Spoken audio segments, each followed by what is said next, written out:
What's up YouTube, Sherpa Drake here coming out with an in-depth guide to King's Fall Totems encounter with challenge and tips for Master. First, let's take a look at the basics. We're going to break this encounter down into 3 different subjects. 1 being laying out, 2 being mechanics, and 3 being strategy. To give you guys the best idea of how to complete this encounter, we're going to start off by looking at the layout. To begin, you have center plate, left and right totems, and then 2 different buffs, brand and brand claimer spawns.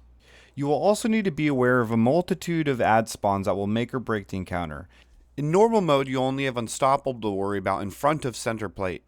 Now we have an idea of the layout, we're going to go over mechanics. If time wasn't an issue, the most basic breakdown of the mechanics is us as Guardians needed to open a door by depositing 200 Deathsinger's power in center plate. But to get Deathsinger's power, you must kill ads while holding one of the brands. These buffs also have a dual function of preventing the poison around each totem from dealing continuous damage to you. The mechanic that complicates this is the fact that the brand timer reaches 0, it will kill the guardian holding that buff. The only way to reset this buff is by grabbing a brand claimer buff off of one of the taken knights located on the balcony to the left and the right of center plate. To make sense of this, I'm going to go over strategy so you can understand how these mechanics are best tackled effectively.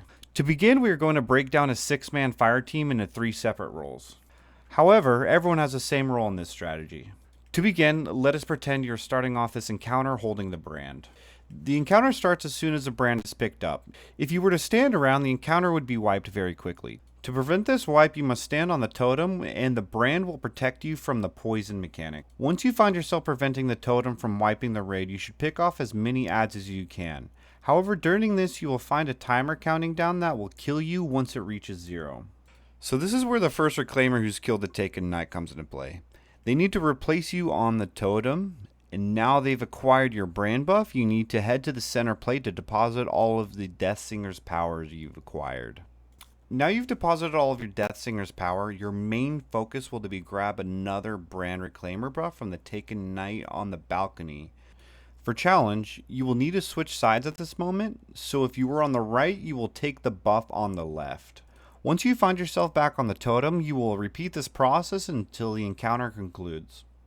Now let's look at Master. We're going to most certainly run into another champion. I have a couple of speculations. The Boomer Knights on the balcony above the totems that may not need to be dealt with, or the Taken Knights to acquire the brand claimer buff will be champions. Either way, Overload or Anti-Barrier will be needed on top of Unstoppable. So, be prepared to have something to handle each champion type. For Master, this will make holding down either center or totems especially hard and almost guaranteed to reduce how many ads you can kill. To make this easier, a Slug Shotgun for Unstoppable and center with an Arbalist and Overload Heavy Machine Gun to pair. The heavy machine gun will also have a dual purpose of killing trash ads. If we find there is no anti-barrier, something like a Wither Horde would complement the build to help mitigate the amount of ads. Or you can keep the Arbalist on to clean up the overloads if you find the machine gun insufficient at range. Hopefully these strategies and tips help your understanding and clears. This will be my first King's Fall guide and I plan on making one for each encounter, so check back in the future on guides on the other... What the fuck?